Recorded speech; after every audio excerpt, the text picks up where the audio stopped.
Hello everyone, आज है हमारा मशीन लर्निंग का डे 7। ठीक है, आज हम लोग जानेंगे बहुत ही इम्पोर्टेंट टॉपिक के बारे में जिसका नाम है मल्टीपल लीनियर रिग्रेशन। ठीक है, प्रीवियस वीडियो में मैंने आप लोगों को लीनियर रिग्रेशन के बारे में बताया था। इस वीडियो में हम लोग उसके एक नेक्स्ट टॉपिक के बारे में डील करेंगे जिसका नाम है मल्टीपल लीनियर रिग्रेशन। ठीक है, तो बेसिकली मल्टीपल लीनियर रिग्रेशन होता क्या है? It is an extension of simple linear regression. ये सिंपल लीनियर रिग्रेशन जो हमने लास्ट वीडियो में पढ़ा था उसका अगला एक्सटेंशन है या नेक्स्ट पार्ट है। ठीक है, where two or more independent variables are use to predict the values of single dependent variable.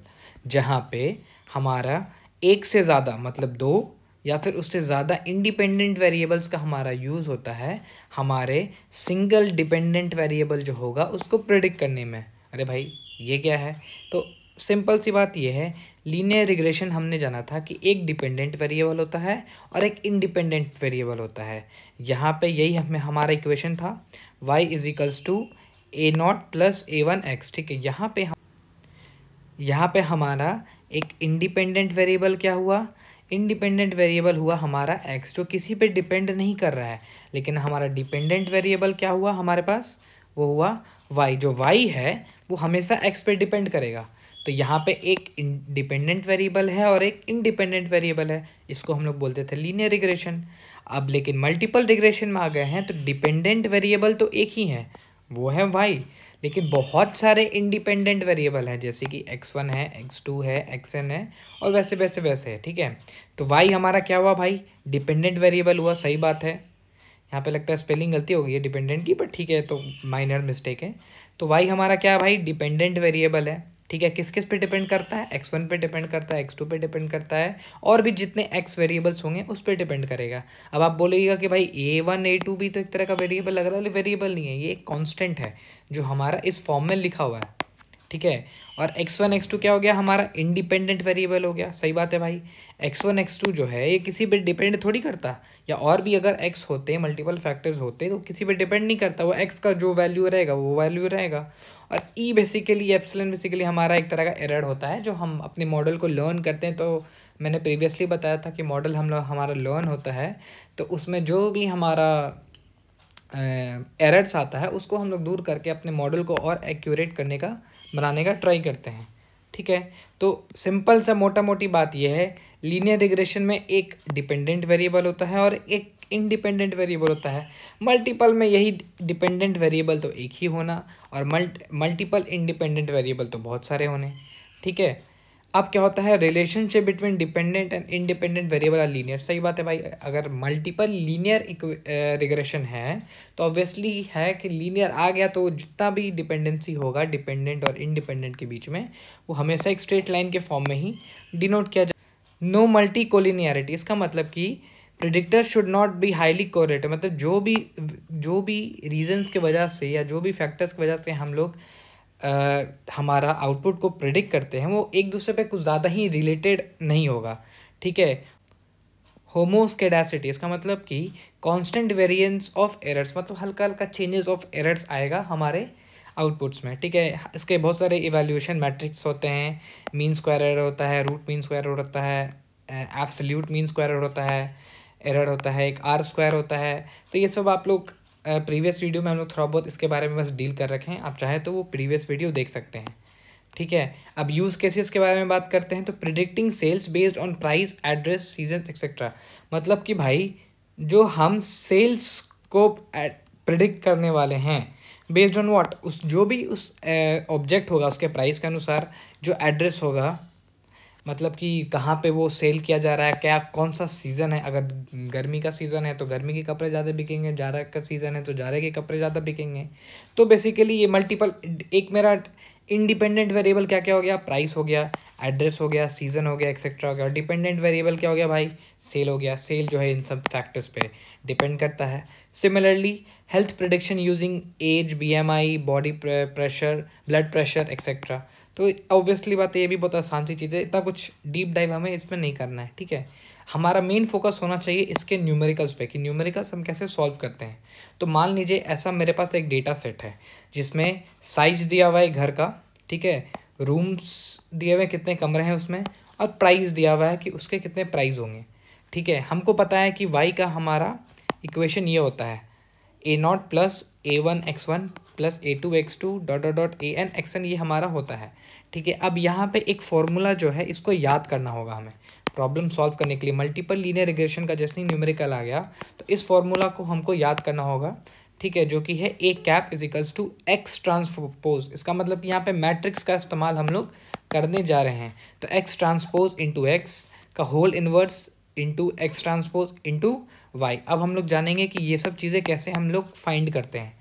ठीक है, तो x बेसिकली क्या होगा हमारा, हमें कैलकुलेट क्या करना है, प्राइस कैलकुलेट करना है। ठीक है, तो प्राइस जो हमें कैलकुलेट करना है इसका मतलब कि क्या होगा, ये हमारा होगा डिपेंडेंट वेरिएबल। ठीक है, ये हमारा क्या होगा, डिपेंडेंट वेरिएबल, और ये दोनों होंगे हमारे इंडिपेंडेंट वेरिएबल। ठीक है, तो अब हम लोग क्या करते हैं कि ये दोनों हमारे क्या है, इंडिपेंडेंट वेरिएबल, तो उस दोनों का हमको कोफिशिएंट लिखना पड़ेगा मैट्रिक्स में। ठीक है, और लेकिन इस a0 का तो हमारे पास कुछ नहीं दिया हुआ है, कोफिशिएंट तो नहीं दिया हुआ है, खुद ही एक कोफिशिएंट है a0 के फॉर्म में।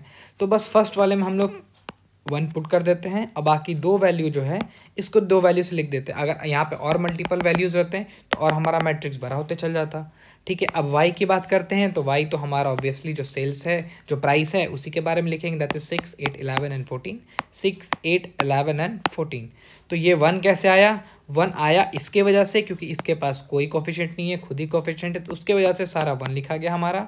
ठीक है, अब ये x1 था, ये x2 था, उस दोनों का ये कोफिशिएंट है, तो इस दोनों का वेरिएबल यहाँ पे लिखा गया। ठीक है, मोटा मोटी बात ये करते हैं। अब हमें जानना है एक्स ट्रांसपोज कैसे आया। हमको पता है कि मैट्रिक्स एक्स दिया हुआ रहता है, उसको ट्रांसपोज बनाने के लिए हम लोग इसके रो को कॉलम में कन्वर्ट कर देते हैं, इसके रो को कॉलम में कन्वर्ट कर देते हैं, इसके रो को कॉलम में कन्वर्ट कर देते हैं। तो ये जो 4 1 था वो अब ऐसे चला गया, ये ऐसे था तो ऐसे चला गया, ये वाला ऐसे था तो ऐसे चला गया, सिंपल सी। तो अब हम लोग एक्स ट्रांसपोज कर दिए हैं, तो अगला स्टेप हमारा क्या है, अगला स्टेप है हमारे पास एक्स टी इंटू एक्स। इसका मतलब एक्स ट्रांसपोज को हम एक्स से मल्टीप्लाई करेंगे। ठीक है, एक्स ट्रांसपोज को एक्स से मल्टीप्लाई करेंगे तो एक्स का वैल्यू लिख दिए, एक्स ट्रांसपोज का वैल्यू लिख दिए, मल्टीप्लिकेशन कर दिए। अब मैं आपको दो तरीका बताऊंगा।